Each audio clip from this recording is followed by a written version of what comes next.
Good evening and a very warm welcome to the Kdf Friday Bulletin, your trusted source for weekly updates on defense military activities, from operational highlights to the latest developments at the Ministry of Defense. I am Senior Private Jeff Mwangi. Here are our top stories for tonight. His Excellency Dr. William Samoei Ruto officially opens African Chiefs of Defense 2025 Conference.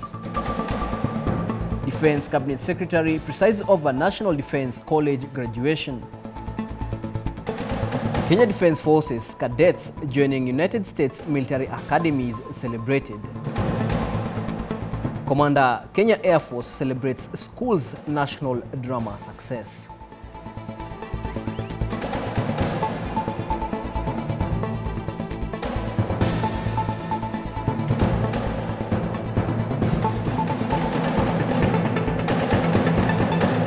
On to our first story. His Excellency Dr. William Samoei Ruto, President of the Republic of Kenya and Commander-in-Chief of the Defense Forces, officially opened the African Chiefs of Defense Forces Conference 2025, also referred to as ACHOD 25, in Nairobi, Kenya. The conference provided a platform for African military leaders to deliberate on emerging security threats and to promote enhanced regional collaboration and strategic partnerships.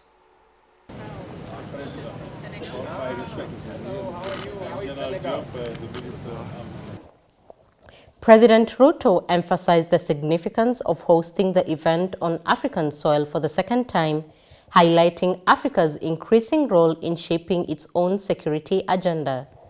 He underscored the interconnected nature of security across the continent, noting that the conference theme highlighted how the continent's security interests are interconnected. Across the continent, we face increasing asymmetry and transnational threats, from terrorism and armed conflict to cybercrime and environmental degradation.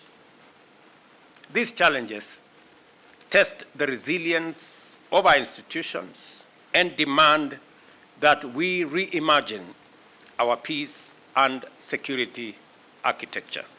Honorable Soipan Tuya, the Cabinet Secretary for Defense, echoed the President's sentiments, highlighting that sustainable peace extends beyond military cooperation to include regional, international, and societal collaboration. General Charles Kahariri, the Chief of the Defense Forces, emphasized the strategic importance of the conference for the defense community.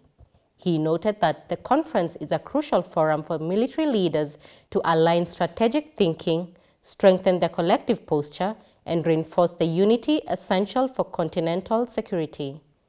Kenya stands ready to collaborate with all our partners to transform our shared priorities into coordinated outcomes through defense diplomacy, capacity building, and regional security collaborations.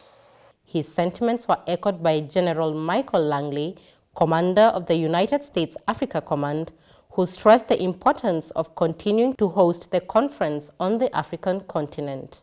ACHOD 25 has brought together chiefs of defense from 38 African countries, along with representatives from U.S. Naval Forces Africa, Special Operations Command Africa, U.S. Air Forces Africa, and U.S. Army Africa. Honorable Soipan Tuya, the Defense Cabinet Secretary, presided over the 27th graduation ceremony of the National Defense College at Karen, Nairobi County. A total of 66 course participants from Kenya and allied nations graduated, marking a significant milestone in their strategic leadership training. The graduates successfully completed a rigorous program at the National Defense College, a constituent college of the National Defense University, Kenya.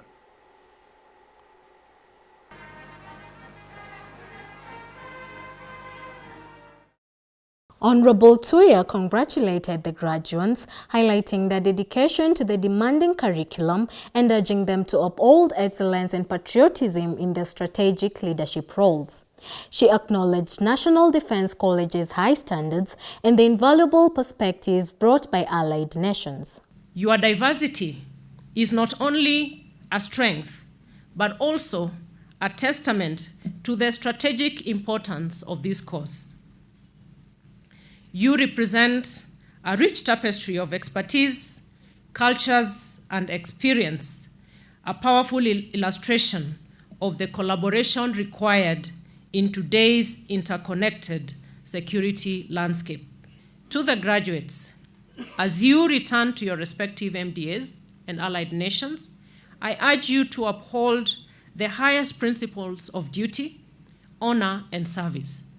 Embrace innovation and lead with resilience. Inspire a culture of ethical leadership and continuous learning.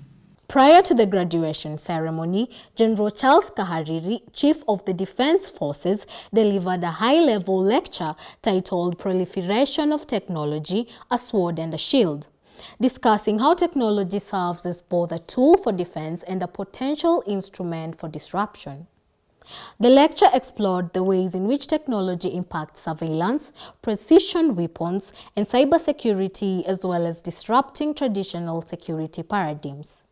Lieutenant General Juma Munyikai, Commandant NDC, affirmed that the course objectives had been fully achieved, attributing the success to the tireless efforts of the faculty and staff, as well as consistent support from the Ministry of Defense and other government entities. He emphasized that the graduates now stand at the threshold of significant new opportunities in their careers.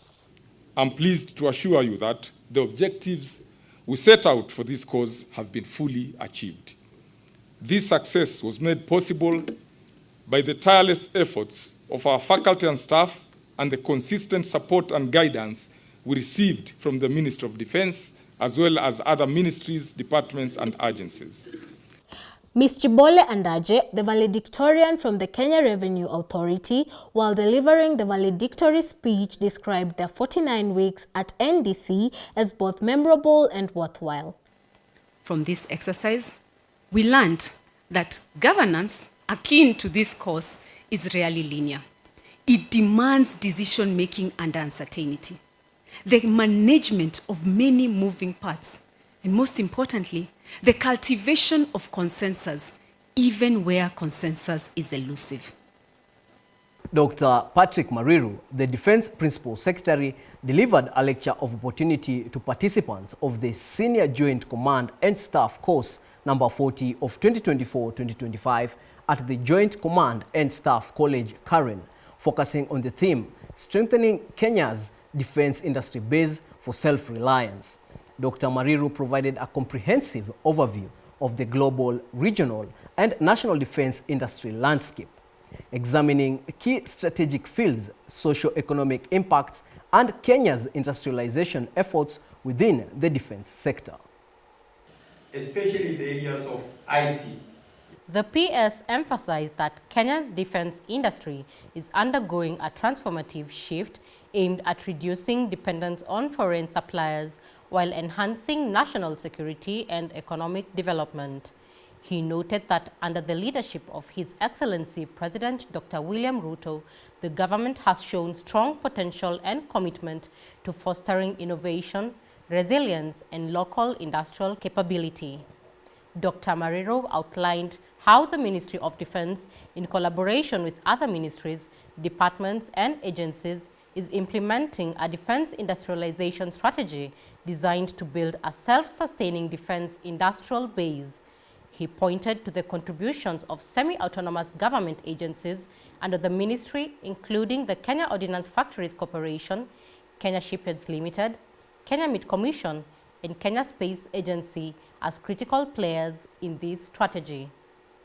The lecture offered course participants a strategic perspective on the defense industry's evolution, highlighting their role in fostering national self-reliance.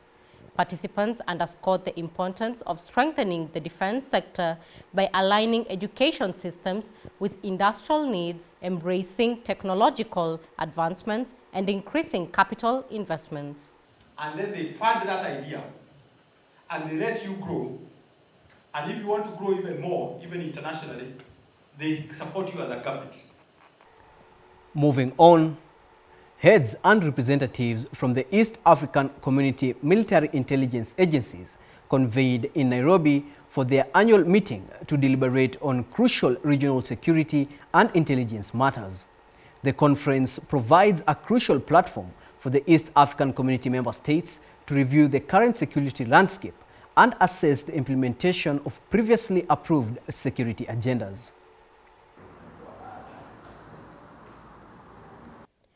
The conference was officially opened by Lieutenant General John Omenda, the Vice Chief of the Defense Forces, who underscored the forum's importance in reinforcing collective commitment to regional security and stability.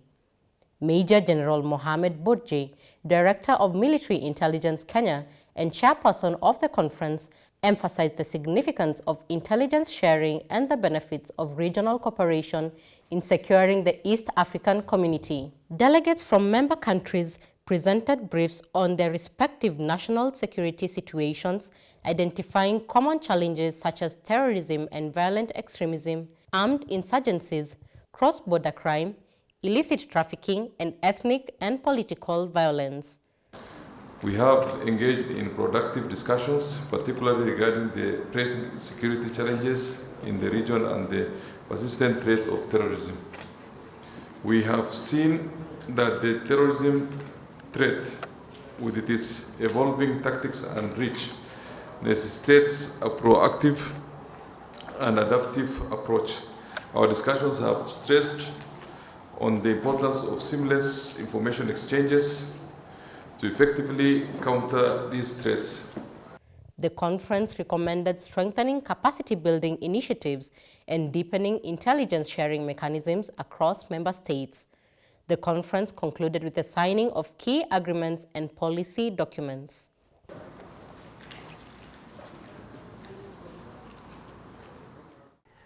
Moving on, Moi Air Base Primary School celebrated its exceptional achievements at the 63rd Kenya National Drama and Film Festival held in Nakuru County with a grand award ceremony.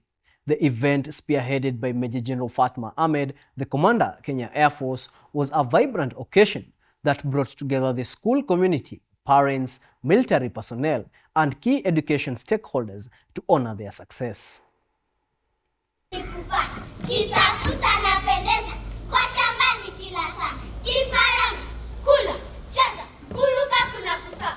The school was recognized as the best lower primary school nationally in the choral verse category for its captivating performance of Hadithi Yetu, which impressed both judges and audiences with its powerful message and artistic delivery.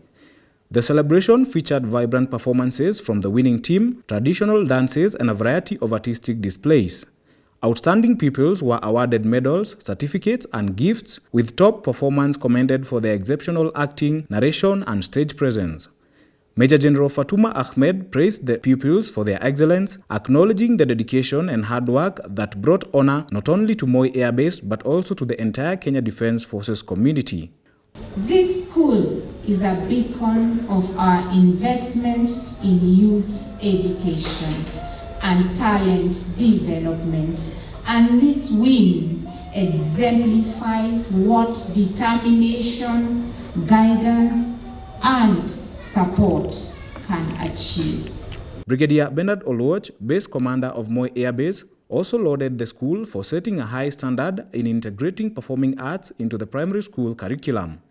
Mrs. Pauline Joroge, the head teacher, attributed the school's success to discipline, teamwork, and thorough preparation. She expressed deep gratitude to the Kenya Air Force, parents, teachers, and especially the Drama and Creative Arts Department for their unwavering support and guidance. Tumshangilie head teacher. Mwalimu mkuu amefanya kazi nzuri sana. We take a short break. We'll be back in a moment.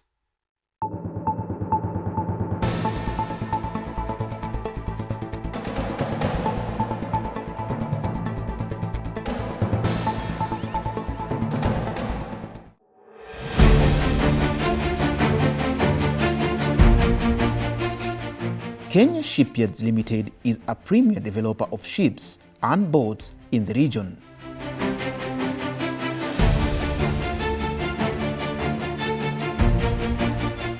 From shipbuilding to ship maintenance, we specialize in crafting vessels that are not only robust but also tailored to your specific needs. Our expertise extends to civil and modular construction, ensuring that every project is executed with precision and efficiency. We focus on meeting the local demand from the Kenya Navy, ministries, departments and agencies with maritime assets and other public and private domestic and regional clients.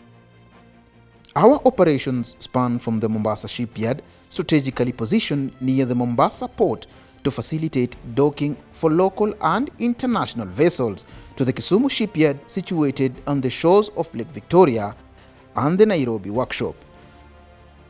The Mombasa Shipyard boasts a capacity to accommodate 4,000-ton vessels with 2 parking lots and a hangar, enabling the docking of maritime vessels for a range of repair and maintenance services. Our workshop in Nairobi has a capacity to undertake locomotive rehabilitations and renovation works, with it currently constructed by the Kenya Railways Corporations to rehabilitate 31 shunting locomotives. We also engage in the construction of glass fiber reinforced plastic utility boats. The fiberglass reinforced plastic boats are light, durable and eco-friendly maritime vessels that can be used for the movement of people, fishing and leisure activities. Embracing cutting-edge technology, we have successfully completed a number of projects, with recent ones being local overhaul of the Kenya Navy patrol vessel, Kenya Navy ship Shupavu, construction of MV Uhuru 2 wagon ferry, and construction of GRP utility boats, all aimed at saving millions of shillings and boosting local employment. Our products dive into the future of maritime innovation. As advocates of the blue economy, we are committed to sustainable practices that enhance the efficiency of the maritime sector while protecting our precious marine ecosystem. With our commitment to sustainability and innovation, we are here to help you navigate the challenges of maritime sector. Partner with us to transform your vision into reality. Kenya Shipyards Limited, catalyzing shipbuilding industry. For more information, visit our website at www.kenyashipyards.co.ke or email us on info@kenyashipyards.co.ke. Find Kenya Shipyards on YouTube, Facebook, X and Instagram.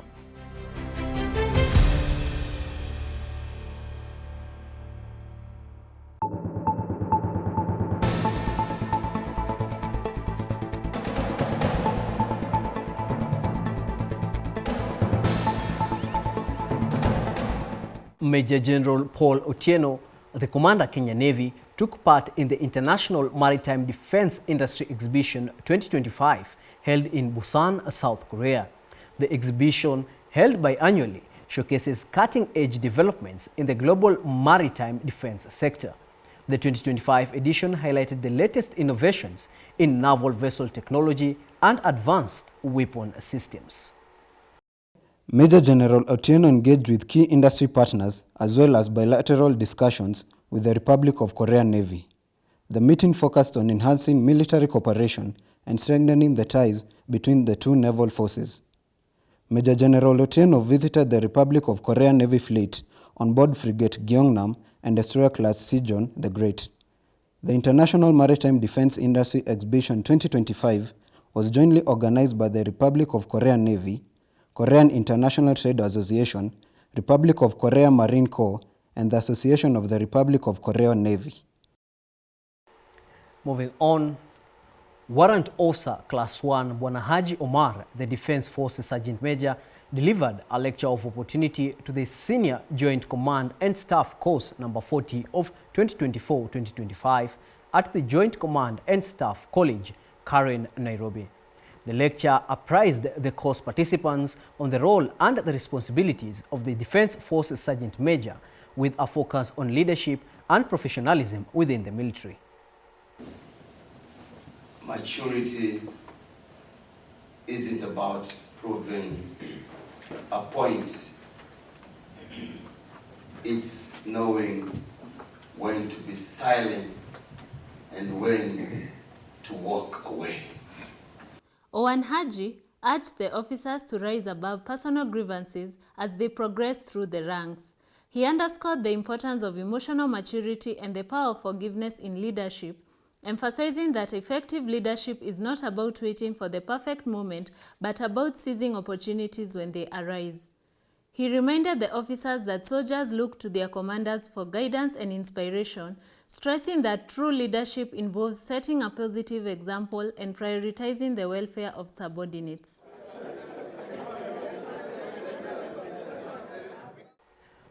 Members of Cadet Intake 9 paid tribute to one of the most influential figures in the military foundation, General Retired Daudi Tonje. The event underscored the important role General Tonje played in shaping the careers of those in uniform. General Tonje served as the commanding officer for Cadet Intakes 9 and 10, which produced a high number of senior-ranking officers in then Kenya Armed Forces, now KDF. Some of the Intake 9 cadets who rose to be generals were General Retired Samson Modede, Lieutenant General Retired Samuel Duita, Major General Retired Philip Kameru, Major General Retired Andrew Ikenye, Major General Retired Morris Walugu, Major General Retired Bashir Haji, Major General Retired Benjamin Biwot, the late Major General Francis Ndege, and the late Major General Retired Michael Monyoki. Together with them were Brigadier Retired Joe Bukala and Brigadier Retired Mohan Soki and many more. The Cadet Regimental Sergeant Major then was the revered Owen Gerishon Lisimba. This speaks volumes about the caliber of leadership, discipline and mentorship instilled by General Tonje. The event concluded with a renewed commitment to uphold the legacy of a man who shaped a generation.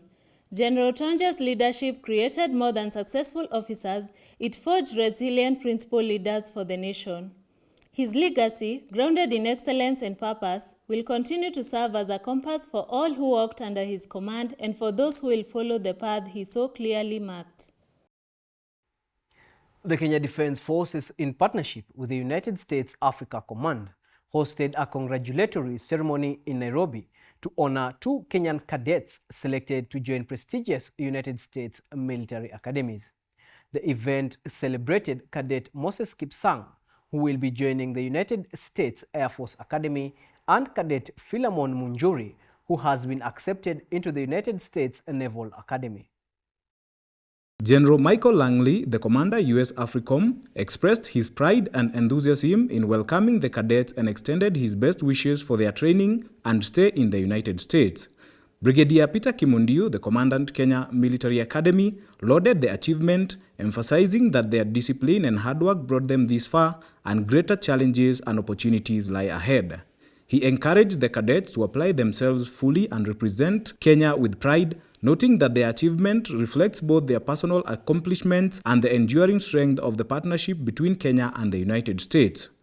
The Kenya Defense Forces and the US military continue to deepen their cooperation through leadership development, joint training, and cadet exchange programs, strengthening defense ties and investing in the next generation of military leaders. Major General Mohammed Nur Hassan, the Deputy Army Commander, officially opened a command group pre-deployment training course at Kahawa Garrison. This training prepares future United Nations deployment groups in line with United Nations policies that mandate comprehensive readiness before deployment.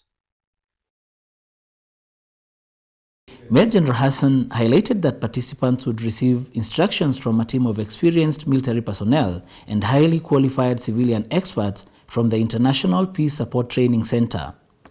Additionally, subject matter experts with first-hand experience from UN missions will share valuable insights. The Deputy Army Commander urged participants to share the knowledge acquired with their troops. The training familiarizes participants with UN Blue training modules covering gender, child protection, sexual exploitation and abuse, rules of engagement, codes of conduct and discipline, UN core values, human rights law, and law of armed conflict.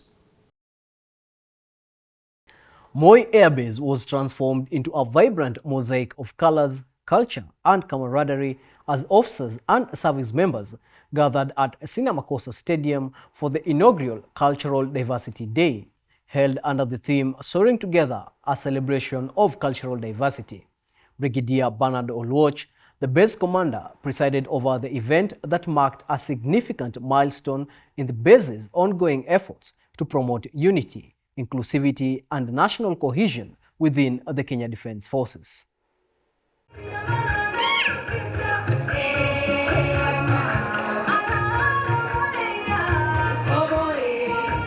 Representatives from Kenya's diverse communities, including the Maasai, Coastal, Nyanza, Central, Cushitic, Western, Eastern and Rift Valley regions came together to honor the rich cultural heritage that defines the nation. Beyond its celebratory nature, the occasion served as a strategic affirmation that diversity is a force multiplier, enhancing the strength and resilience of mission-ready teams.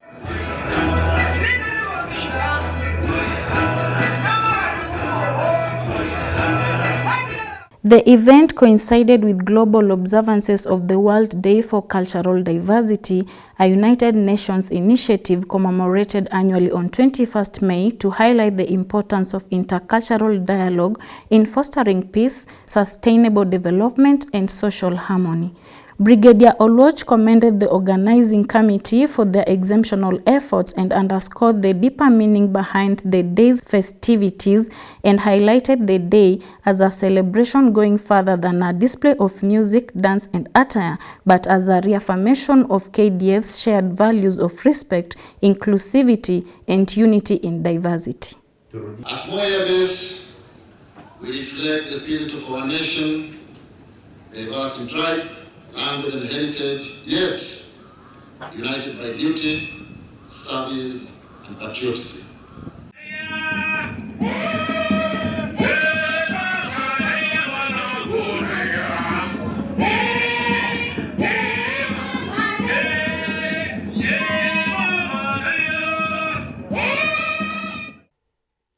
Lieutenant Colonel Franklin Otiso, the Deputy Chief Executive Officer, Defense Savings and Credit Cooperation Society, DESACO, opened a cyber security workshop for the leadership and members of staff at the Defense Headquarters here in Nairobi.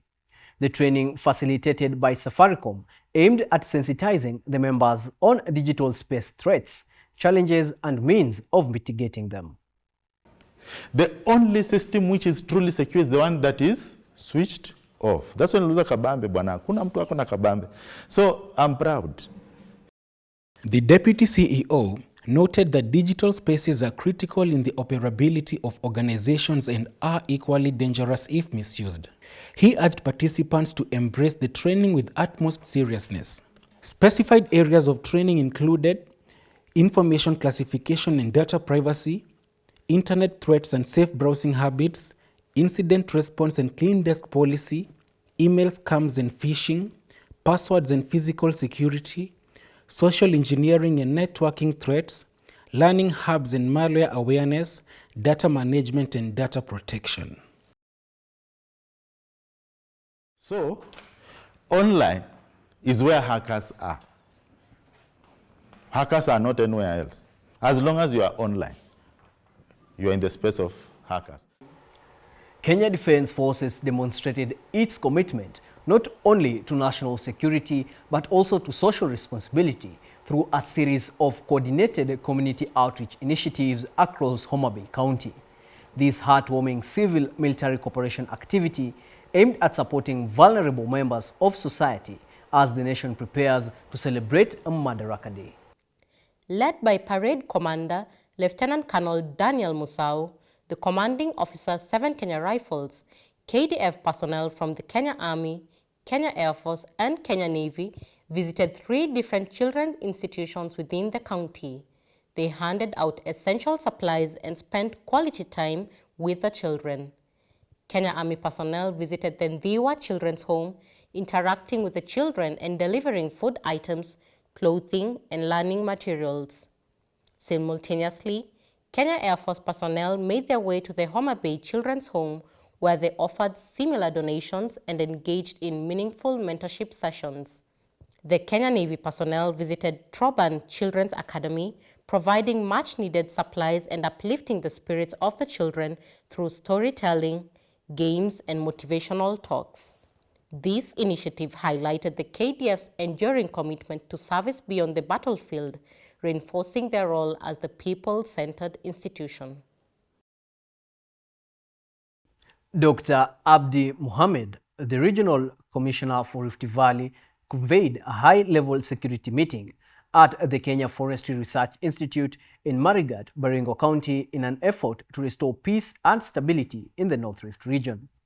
The meeting brought together senior security leadership, including the Baringo County Security and Intelligence Committee, Kenya Defense Forces officers, and formed up unit commanders under the ongoing Operation Maliza Uhalifu. This forum served as a critical platform to assess the operational effectiveness and coordinate future security measures in response to escalating insecurity challenges, particularly cattle rustling and banditry in the region. It further focused on strengthening synergy, coordination, and communication among various security agencies deployed in the region.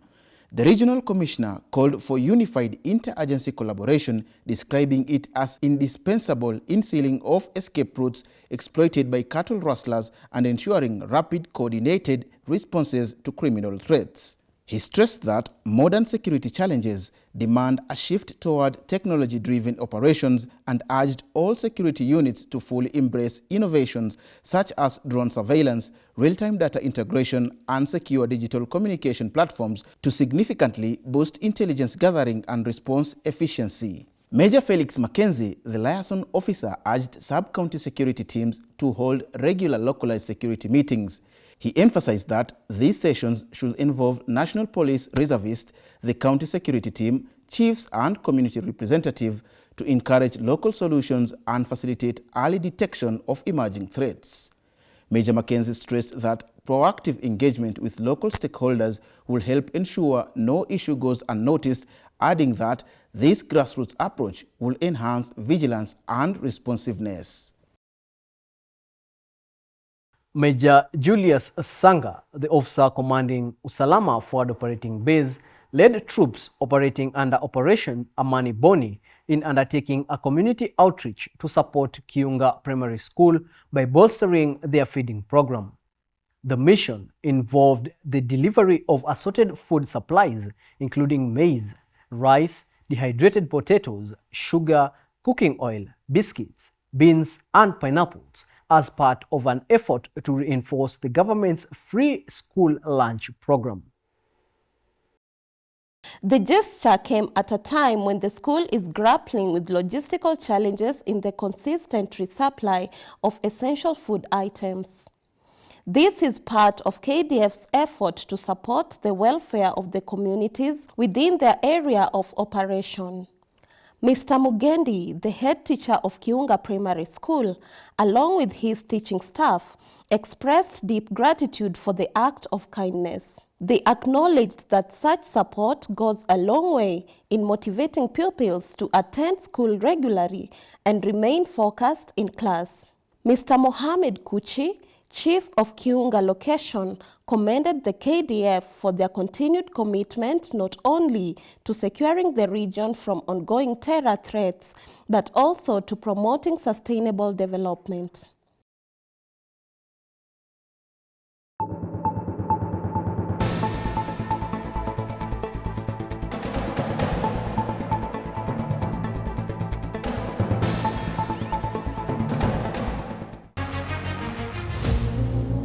Get ready for an extraordinary event at one of the most breathtaking locations in the world. Welcome to the 16th CISM World Military Golf Championship, happening from June 22nd to June 29th, 2025 at Diamond's Laser Beach and Golf Resort in Diani, Kenya. Join us as military golfers from around the globe compete for the prestigious title in a spectacular setting. Experience the thrill of competition on our world-class golf course designed to challenge the best while surrounded by the natural beauty of Kenya's coastline. This championship isn't just about golf, it's about camaraderie, cultural exchange, and forging friendships across borders. Witness the spirit of sportsmanship as military personnel unite for a week of competition and connection. Mark your calendars, June 22nd to June 29th, 2025, the 16th CISM World Military Golf Championship at Diamonds Leisure Beach and Golf Resort. Whether you are a participant or a spectator, this is an event you won't want to miss. Join us for an unforgettable week of golf, friendship and adventure in beautiful Diani, Kenya. 16th CISM Golf Championship. Friendship through sport. For sponsorship and support, email us through cismkenya@mod.go.ke.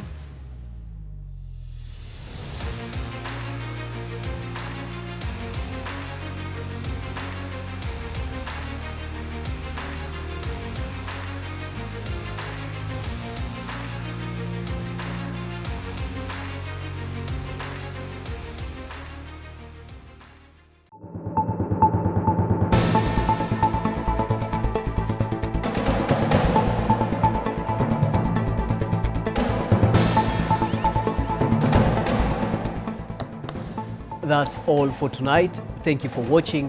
We look forward to your feedback via our official social media handles and your viewership next Friday for the KDF Friday Bulletin. I am Senior Private Jeff Mwangi. Goodbye.